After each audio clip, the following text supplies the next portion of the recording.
행복한 교회 승리하는 성도 여러분, 예수 그리스도 안에서 평안을 누리는 오늘이 되시기를 바랍니다. 하루에 성경 한 장 읽고 5분 메시지 듣고 그리고 30분 각자의 처소에서 기도하는 153 시간 5번째 시즌 109번째 순서이고, 하나님께서 우리에게 선물로 주신 이날 3월 27일 월요일 순서입니다. 자, 오늘 말씀은 이사야서 45장 9절부터 11절까지입니다. 이사야서 45장 9절부터 11절까지의 말씀 같이 읽겠습니다. 질그릇 조각 중 한 조각 같은 자가 자기를 지으신 이와 더불어 다툴진대 화 있을진저 진흙이 토기장이에게 너는 무엇을 만드느냐, 또는 내가 만든 것이 그는 손이 없다 말할 수 있겠느냐. 아버지에게는 무엇을 낳았소 하고 묻고 어머니에게 무엇을 낳으려고 해산의 수고를 하였소 하고 묻는 자는 화 있을진저. 이스라엘의 거룩하시니 곧 이스라엘을 지으신 여호와께서 이같이 이르시되 너희가 장래 일을 내게 물으며 또 내 아들들과 내 손으로 한 일에 관하여 내게 명령하려느냐. 아멘.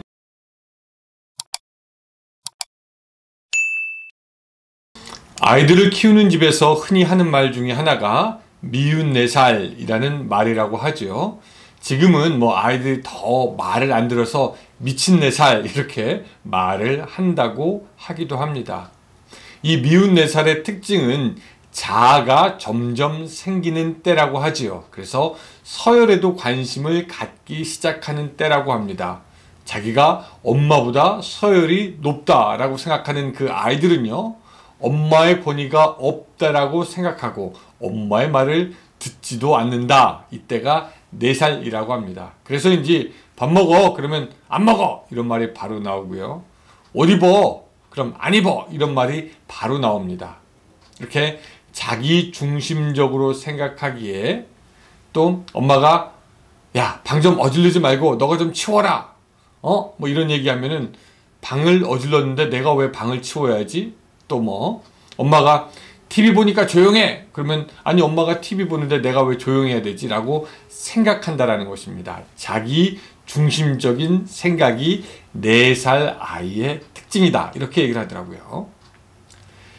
영적으로 미운 4살에 있는 사람들도 비슷하겠다라는 생각을 해봅니다. 나 중심적인 신앙생활을 하게 됩니다. 무엇을 보는 것도 나의 신앙의 관점에서만 보게 되고, 또 무엇을 생각한다고 한들 내가 경험한 범위 안에서만 생각하게 되지, 그 생각과 지혜가 하나님의 경륜 또한 우리의 이웃 또한 세상으로 넓혀지는 것이 쉽지가 않습니다. 나를 중심으로 한 나의 신앙이 가운데 딱 자리 잡고 있는 것이죠. 이사야서에 나오는 그 이스라엘 민족도요, 오늘 어쩌면 보면은 영적으로 미운 4살이 아니었을까라는 생각이 듭니다. 왜? 그 생각이 자기 중심적입니다. 하나님의 은혜를 모릅니다. 자기가 처한 상황이 어떠한 상황인지도 잘 알지 못합니다. 그냥 그래서 무턱대고 하나님께 항변하고 하나님과 논쟁하려고 하는 것이었죠. 그래서 오늘 구절을 보면은 그들이 하나님과 논쟁하고 하나님이 그들에게 하신 말씀에 대한 내용이 잘 담겨져 있습니다. 9절, 질그릇 조각 중 한 조각 같은 자가 자기를 지으신 이와 더불어 다툴진대 화 있을진저 진흙이 토기자기에게 너는 무엇을 만드느냐, 또는 내가 만든 것이 그는 손에 없다 말할 수 있겠느냐. 하나님은요, 여기서 질그릇이 토기장이에게 할 말이 없다라고 그렇게 하시죠. 이 말을 이스라엘 백성들이 잘 이해하지 못할까봐 10절에서는 또 이렇게 이야기하고 있습니다. 아버지에게는 무엇을 낳았소 하고 묻고 어머니에게는 무엇을 낳으려고 해산의 수고를 하였소 하고 묻는 자는 화 있을진저. 자, 이 말이 무엇입니까? 자식이 아버지에게 왜 나를 낳았냐고 항변할 수 없다는 것이죠. 자, 이 이야기의 배경은 이런 것이 되겠습니다. 우리가 알다시피 이스라엘 백성이 바벨론으로 끌려가서 거기서 포로 생활을 합니다. 하나님은 그런 이스라엘 백성을 구원하실 때 어떻게 구원하시냐면은 그 페르시아의 고레스 왕을 통해서 그들을 구원하여서 다시금 예루살렘으로 올 수 있도록 하십니다. 하나님은 그리고 그런 고레스 왕을 세우시고 칭찬하시죠. 45장 1절에 보면은 이런 말씀이 있어요. 여호와께서 그의 기름 부음을 받은 고레스에게 이같이 말씀하시되 내가 그의 오른손을 붙들고 그 앞에 열국을 항복하게 하며 내가 왕들의 허리를 풀어 그 앞에 문들을 열고 성문들이 닫히지 못하게 하리라 라고 이야기를 합니다. 그러면서 하나님은요 고레스 왕의 손을 들어주십니다. 근데 이것을 쭉 보는 이스라엘은 배가 아픕니다. 자기들이 하나님 앞에서 범죄하였다라는 사실은 그저 까마득하게 잊어버리고 그저 그들이 전쟁에서 지고 오랜 생활 동안 포로 생활하면서 고생했다라는 것만 기억하고 하나님이 이방 나라의 왕인 고레스를 통해서 자기들을 풀어주고 그 고레스를 높여준 것 그거를 보니까 그냥 자기들이 아무것도 그냥 되지 않은 것 같아가지고 그냥 배가 아픈 겁니다. 그래서 왜 하나님 이런 식으로 하십니까? 라고 항변하는 거죠. 이스라엘은 그저 미운 네 살로 그 하나님의 큰 계획을 이해하지도 못하고 하나님 이게 뭐예요? 라고 그냥 질문하고 하나님께 대들고 있는 것입니다. 그런 이스라엘들의 백성들에 대해서 하나님은 야 질그릇 같은 너희가 토기장에게 무엇을 말할 수 있느냐 하는 것이고 야 니들이 자녀인데 부모에게 왜 나를 낳았느냐 라고 그렇게 물을 수 없다라고 이야기하고 있는 것입니다. 하나님의 큰 경륜으로 이것이 지금까지 이래 진행되어 왔는데 너희들 거기에 대해서 말을 할 수 있다 없다? 없다라는 것을 설명하여 주고 있는 것입니다. 그리고 11절에서는 이렇게 말씀하시죠. 이스라엘의 거룩하시니 곧 이스라엘을 지으신 여호와께서 이같이 이르시되 너희가 장래일을 내게 물으며 또 내 아들들과 내 손으로 한 일에 관하여 내게 명령하려느냐라고 말씀하십니다. 너희들은 너희들의 일에 대해서 이래라 저래라 할 수 없다. 왜? 이 모든 것은 하나님의 절대적인 주권 아래서 하나님의 계획과 뜻 가운데서 진행이 되어진 것이기 때문입니다. 그래서 더 간단하게 말하면은 너희는 그냥 하나님이 하시는 일을 보고 있으면 돼 라고 말하는 것입니다. 여기서 잠깐 이 성경을 많이 읽으신 분들은 아마 여기서 고개가 계속 갸우뚱할 겁니다. 원래 11절이 원래 이런 말씀이 아닌데 라고 말이죠.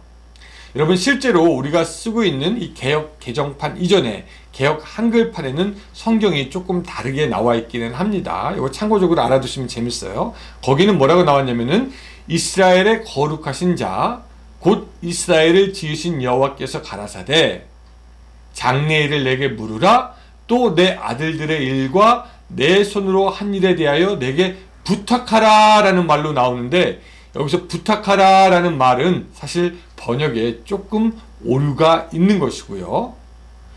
그 후에 나왔던 이 개역판은요.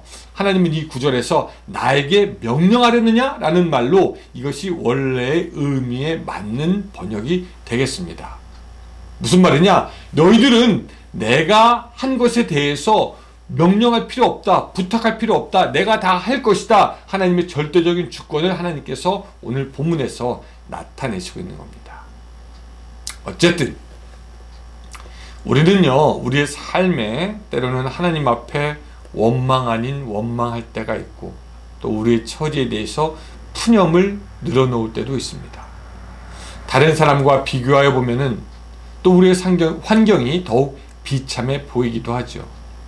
하나님이 누구에게는 그러니까 고레스 왕처럼 그렇게 은혜를 주시고 누구에겐 고레스 왕처럼 큰 일도 할 수 있게 하시고 하나님은 누구에겐 고레스 왕처럼 잘 손도 들어주시다가 왜 막상 나에게는 아무것도 하지 않으시는가 생각하기도 하고 이런 것들이 우리 안에 비교되고 비교 의식이 시작되면요, 우리는 걷잡을 수 없이 불행한 생각이 듭니다. 하나님, 왜 나는 이거밖에 안 됩니까? 왜 하나님 나에게는 복을 주시지 않습니까? 하나님, 나는 뭡니까? 라고 말이죠.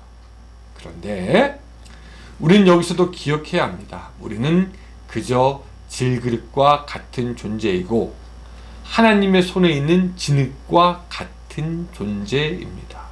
우리는 그저 그분이 지으시면 지음을 받는 것이고 그분에 따라 사용되어지는 것입니다. 우리는 창조자 하나님 앞에 아무런 권리도 가지고 있지 않고 이 모든 일들은 사랑과 능력과 위대한 경륜, 지혜, 그리고 하나님이 가지고 있는 그 모든 플랜 속에서 진행이 되고 우리들의 삶도 그 손 안에 있는 것이죠. 우리가 앞서 살펴보았지만요, 우리 하나님은 지렁이 같은 이스라엘도 구하고 함께 하셨기에 우리 역시 지금은 낮아지고 비참해지는 것처럼 보인다 할지라도 은혜가 풍성하신 하나님께서 우리를 구하실 것이고 우리와 함께 하실 겁니다. 그러니 지혜 없는 자는 어떤 사람입니까? 그 질그릇이 그 만드신 그 창조주에 대해서 논쟁하는 그런 사람들이 지혜 없는 사람이고, 지혜가 있는 자들은 어떤 자입니까? 그냥 하나님께서 나에게 베푸신 은혜를 믿고 따라가고 때로는 견디고 순종함을 배우는 것이죠. 그러므로 오늘 살아가는 여러분들, 이제 영적인 미운 4살에서 졸업하는 은혜가 있으시기를 바랍니다. 지렁이 같은 이스라엘도 살아가시는 그 하나님의 손길이 오늘 여러분들에게 임할 줄로 믿고 그 은혜 가운데 순종하며 인내하며 따라가며 하나님을 기뻐하는 오늘 하루가 되시기를 주님의 이름으로 축원합니다. 기도하겠습니다. 사랑과 은혜가 충만하신 하나님 아버지, 이 모든 것이 하나님의 은혜인 것을 우리가 깨달을 수 있도록 주여 도와주시고, 하나님의 도우심과 하나님의 함께하심 속에서 우리가 우리의 앞일을 걱정하지 아니하며 하나님께 영광 돌리며 하나님을 따라가는 우리들의 삶이 될 수 있도록 도와주시옵소서. 예수님의 이름으로 기도드리옵나이다. 아멘. 네, 여러분, 오늘도 함께 해주셔서 감사하고 오늘 월요일 또한 한 주일의 처음으로 복된 시간이 되시길 바랍니다. 안녕히 계세요.